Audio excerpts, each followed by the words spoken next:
O que tu acha do Pablo Marçal? Porque eu não vi tua opinião ainda. Nunca. Se não conhece a opinião do... Nossa, Ricardo, por favor, faça as honras. Aquele cara me deixa enojado. Eu acho uma coisa horrível. Horrível. Eu não gosto dele, de verdade. Porque ali eu acho que ele é pior que o Bolsonaro, num certo sentido. Porque, olha só, primeiro, ele é picareta, obviamente. E isso é fácil de perceber porque ele está vendendo ilusões. Ele é um grande vendedor de ilusões, blá, blá. Segundo, para ele sustentar a picaretagem dele, ele precisa fazer coisas que eu já vi vídeos. Humilhando clientes. Pessoas fizeram certas perguntas que ele não gostou. Humilhando as pessoas. Se atribuindo qualidades que ele não tem. Ah, vocês falam da Ayrton Senna, mas eu ando de helicóptero, eu faço isso. Blá, blá. Sabe? Ele tem que ficar diminuindo as pessoas, porque ele tem que ser... Sabe? Todo mundo tem que ficar babando o ovo desse cara. Por quê? Pablo Marçal, porque ele é multimilionário, porque ele é incrível, porque ele acorda 5h27 da manhã e ele tem o segredo de você ter uma grande vida e conversa fiada. E pior, ele junta isso com religião. Ele levou o pessoal lá pro morro, que teve o problema, que foi a polêmica e tal. Ele tentou fazer uma pessoa levantar, um paralítico. Que isso? Quer dizer, ele junta tudo isso e ele faz uma mistureba em que ele coloca um ingrediente religioso. Então ele mexe com a fé das pessoas. Esse cara, e claro, ele é um grande comunicador, sem dúvida nenhuma. O cara é um dos maiores comunicadores do Brasil, não tem a menor dúvida. Aí, ele tá humilhando. Bote aí pra gente ver ele humilhando. Um compiladinho de humilhações do Pablo Marçal. Se não começar com como, vai perder a vez, tá bom? Vamos ver se vocês aprenderam. Eu vim pra Alphaville abrir um negócio. Qual que é a pergunta? Eu quero te apresentar uma novidade. Faz só a pergunta aqui. É? Repite, não. Até aí não Bota tem nada direto. demais, não. Tá, eu tenho que explicar. Não, você não tem. Você Não. não vai falar se você não conversar com... Não, mas tire. Isso eu não achei nada demais. Mas assim, eu vi Eu vídeos. acho. Não, ele foi um pouco rude, ele foi rude. Mas de vez em quando a gente é rude também com os pimbeiros. Pelo menos eu. Você não, você é uma pessoa educada. Mas assim, eu já vi vídeos mais longos, ele humilhando. E não é só isso, não. A presença dele, o jeito que ele fala, a maneira como ele se coloca, tudo me indica picaretagem, arrogância, malícia, entendeu? E mistura tudo isso com religião. Eu falei aqui quando eu estava no News com o Paulo Cruz. Religião cristã, ainda por cima. O cristianismo, minha gente, o cristianismo. Cristianismo é uma religião que prega humildade, a mansidão, o amor ao próximo, sabe? O virtuoso no cristianismo, esconde a sua virtude, porque ele não quer se galardoar da sua virtude, porque ele não quer aparecer. Por quê? Porque ele deve fazer o bem escondido. Essa é a moral cristã. Sempre foi, em todos os séculos. Sabe? Uma das virtudes mais importantes do cristianismo é a humildade. Você acha que esse cara é humilde? Pô, não, óbvio que você não tá vendo que não é. Então, isso eu acho uma coisa assim me causa nojo. Acho horrível. Mas olha só, um cara que ele mistura carisma, eu acho extremamente carismático. Um cara que ele mistura, por vezes, ainda que ele negue, um discurso extremamente religioso. Um cara que consegue dominar a internet e as mídias sociais como ninguém. Um cara que tem retórica, né? Ele vai muito bem quando ele é confrontado. Ele não fala absolutamente nada. Nada. Eu assisto entrevistas diárias do Pablo Marçal cotidianamente. E todas as respostas que ele dá quando ele é confrontado por jornalistas são respostas fortes, respostas firmes, respostas diretas. Ele nunca responde a pergunta da pessoa ou a crítica, mas ele sempre dá a impressão que ele venceu aquele confronto. Tem como esse cara dar errado na política? Não tem. E é por isso que tá uma bosta. Esse é o problema. Eu concordo com tudo que você falou. Eu acho que ele tem todas as qualificações dentro do que é a política brasileira hoje para se destacar imensamente. E acho que se ele quiser, ele consegue vencer alguma coisa. Eu não acho que ele queira. Eu acho que ele quer se projetar né? Usar a política de escada para ele ficar cada vez maior sem assumir o ônus e a responsabilidade de exercer um cargo executivo. Porque, afinal de contas, um cargo executivo é um cargo executivo. Algo você tem que fazer ali. E eu acho que sempre ocorre um risco de você assumir um cargo e você não conseguir entregar nada e tal. Aí você vai dizer, mas ele pode enganar com o marketing. Pode, mas aí tem mais limites. E é assim, é uma dor de cabeça pra quem não sabe fazer isso. Aí você vai, mas tem o João Campos. Mas o João Campos é família política, bem diferente. Ele não é do ramo da política. E outra coisa, ele não vai chegar com a galera, os caras mangangão da política, e vai vir com um papo de vou destravar sua cabeça. Ninguém cai nisso aí. Quem cai nisso aí? Kassab. Agora o Kassab ficou apaixonado pelo Pablo Marçal. Destrava o Kassab lá, vamos ver se vai dar certo. Pelo amor de Deus, né? Isso não vai acontecer. Então eu não vejo sentido pra ele querer assumir executivo de nada. Até porque, como eu falei, o executivo você tem que fazer alguma coisa ali. Mas que ele pode surfar a onda, crescer, vender curso pra caramba, ficar muito mais famoso do que ele já é. E inventar que ele foi o presidente que o Brasil nunca teve, por isso que o Brasil tá uma bosta, porque se fosse ele, e daí vender um curso. Isso tudo ele pode fazer. Eu acho que ele tem todas as ferramentas para fazer isso. Você descreveu bem. É um cara super carismático, que domina a comunicação perfeitamente bem, que domina a internet. A pessoa não tem um público gigantesco que ele tem à toa. É óbvio que há um elemento aí de talento, de uso. Só que aí que tá.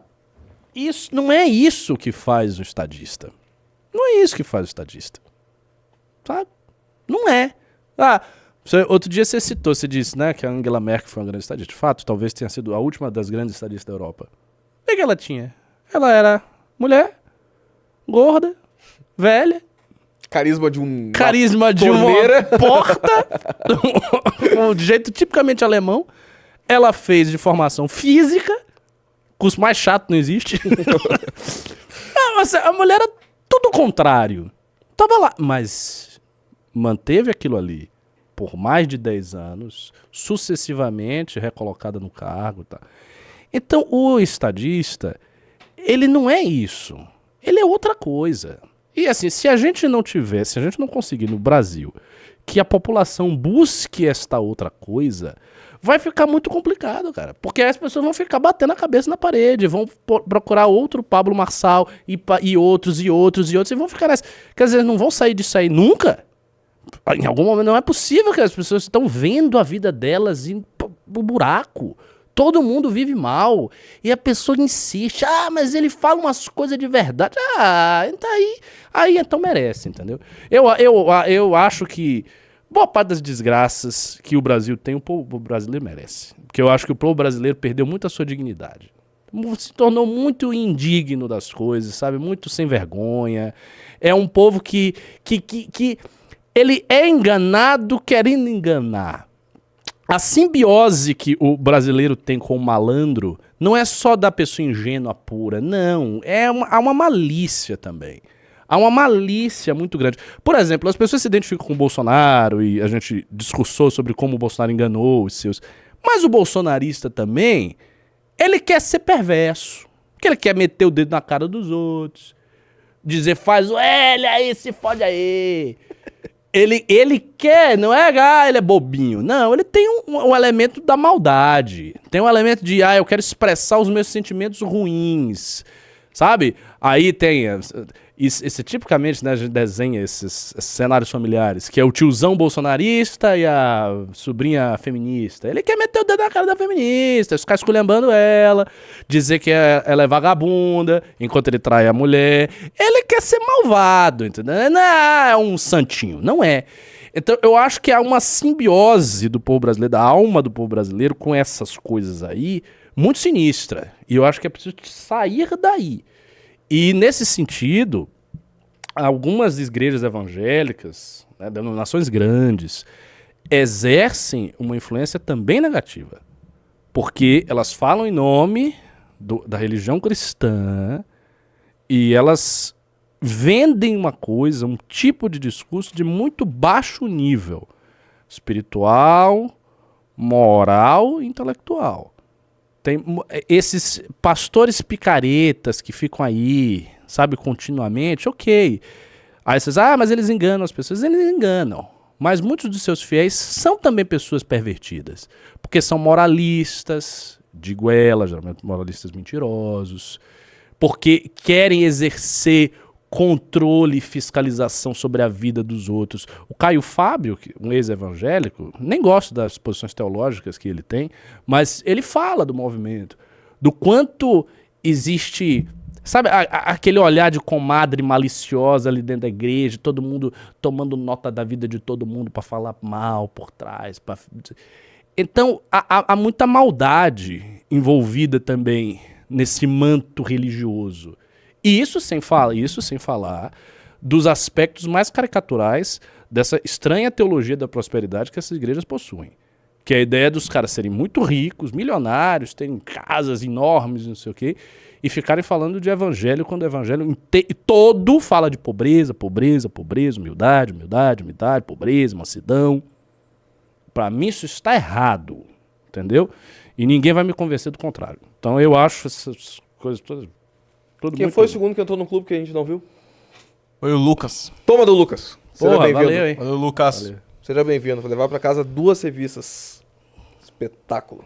Já Quem pensou no merece? Paulo Marçal como candidato a presidente? Que coisa terrível.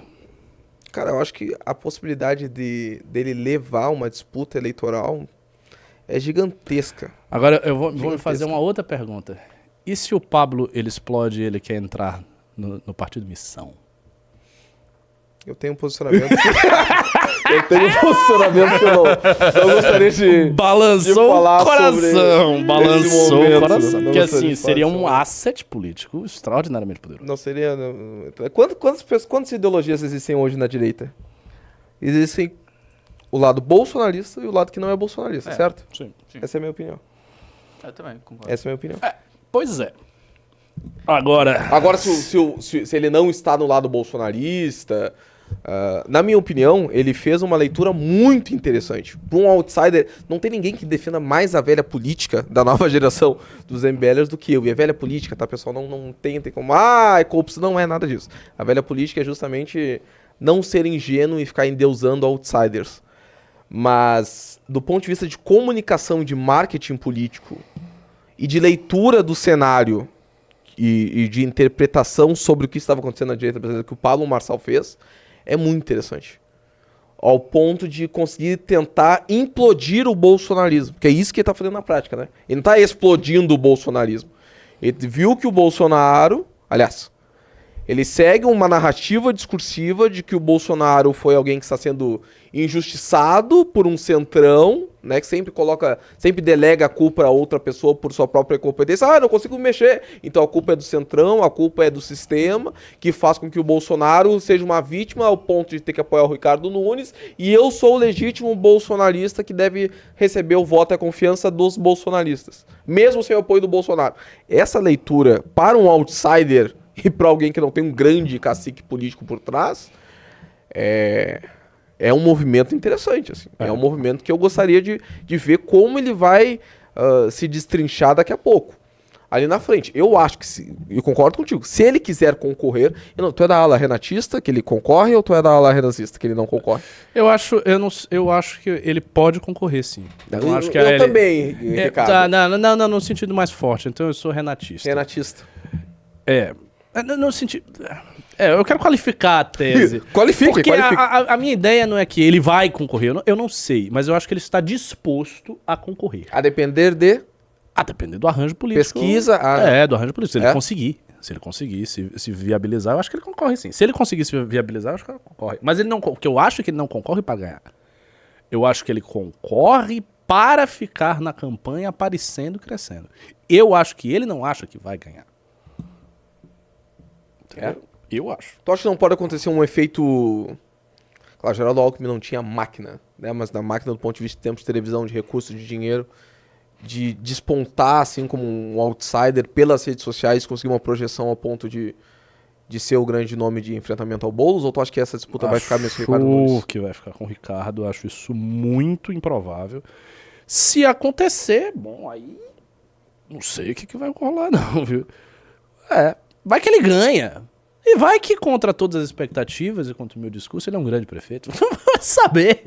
Vai que ele realmente destravou a mente dele, ele só parece um picareta, e no fundo ele é Destrava a um mente grande do homem. Ricardo. Já Não, falando sério. Se ele concorre, se ele ganha, se ele faz uma grande prefeitura, eu passo a respeitá-lo e admirá-lo. Beleza, o cara fez. Eu acho difícil, mas vai que acontece. Aí ele faz uma grande prefeitura, sai com 90% de aprovação, aí eu voto nele pra presidência. Eu não acho que isso ocorreria em nenhuma hipótese, porque eu não acho que ele é de verdade, eu acho que ele é um picareta, sim. Tudo indica, mas vai saber. Né? Agora, há uma diferença para mim muito grande entre um outsider famoso e carismático, como o Danilo, e um outsider famoso e carismático como o Pablo Marçal. O Danilo, ele é de verdade. No sentido de que ele acredita nas coisas que ele fala mesmo. Isso, que ele fala isso há muito tempo, o pessoal conhece e tal. Segundo ponto, ele não tem experiência, que nem o Pablo, então um ponto aí. Só que o que o fez se tornar famoso foi fazer piadas, ser um âncora de programa de televisão, tal. Isso é uma coisa. O que fez o Pablo Marçal se tornar famoso é o coach. E o coach, cara, eu acho que o coach é um problema. Por quê? Porque o coach, pra mim, é um enganador, cara. O coach vende a ideia de que se você tiver certos hábitos, sua vida vai melhorar demais, você vai explodir. Isso é muito diferente de você fazer uma boa piada e se tornar um humorista conhecido nacionalmente. Uma boa piada é uma boa piada. Boa piada é o seguinte, você fez a boa piada, você deu risada, é uma boa piada. O cara se tornou lá, o cara do The Noite, apresentador, ele se tornou apresentador. É como um ator.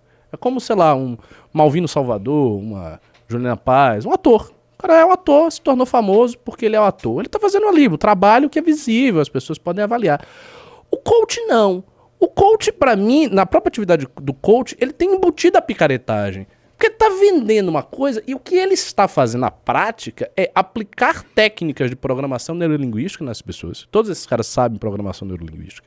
Aplicar técnicas de comunicação no seu público e ficar interagindo nesse nível. Ou seja, subliminarmente, ele vai ali pegando o público para si e vendendo um sonho. Um sonho que as pessoas não atingem. Houve uma ideia há um certo tempo, a gente nem dei continuidade a isso, mas eu acho que seria interessante dar continuidade, de fazer uma grande pesquisa nos grupos do Livro Amarelo, especialmente economia, para mostrar o impacto de 10 anos de atividade de coach no Brasil. O impacto bacana, hein? A ideia do Renan. Muito boa ideia. Bacana. Qual era a ambição disso? Era mostrar que em 10 anos de coach, o país não cresceu. Milhares de empresas não foram abertas. Sabe? Não aconteceu nada. E esses caras têm públicos, você sabe disso, de milhões e milhões e milhões de brasileiros. Se você tivesse um impacto real em 10, 15, 20 milhões de brasileiros, se as pessoas realmente tivessem, ou se uma camada, sei lá, 10% delas, beleza, o cara pode dizer, mas não é todo mundo que segue as minhas lições, tá, 10%. 2 milhões de brasileiros agora são de 20 milhões que deve ter todos os coaches somados, uma coisa assim. Agora esses caras são foda, haveria um impacto econômico, seria visível, não houve nada. Então assim, não está acontecendo nada, minha gente. Não está acontecendo, não está rolando nada. Aí vem o depoimento de uns. Que, sabe, você conhece a pessoa que está fazendo depoimento? É que nem marketing multinível. Sempre tem os caras que dizem que ganham uma fortuna porque trabalham com marketing multinível. Ganha mesmo. Você está lá, mas isso é real. Então, o que eu acho que essa diferença é uma diferença fundamental. Esse tipo de atividade é trabalhar com engodo. Pra mim é trabalhar com ilusão, É que nem o cara que vai na igreja, aí é pior ainda. Um cara como o Valdemiro Santiago, o do Chapelão, sabe quem é, né? Que o cara disse que ele faz milagre. Ele faz milagre. Toca em você, você anda. O cara chega lá, o suor dele... O cara sumiu, né? Mas alegava-se que ele fazia milagres. Ele faz milagre mesmo? De verdade? Eu não acredito. Pra mim, tudo isso é mentira. Eu acho que as pessoas estão mentindo, né? Elas estão enganando as pessoas. E é isso. Então, isso é muito feio. Isso é enganar os outros, pô. Fazer uma piada não é enganar os outros. Ser um ator de sucesso não é enganar os outros. Jogar futebol não é enganar os outros. Mas sabe que o Danilo eu nem considero necessariamente um outsider. Talvez eu tenha utilizado a Da expressão política ele é. errada. Da política ele é. Aí que tá. Só que no debate político ele tá há muito tempo. Por exemplo, o Luciano Huck é um outsider. É verdade, é verdade. Mas já tá no debate público, Sim, sim. né? Então talvez eu não tenha utilizado a expressão correta.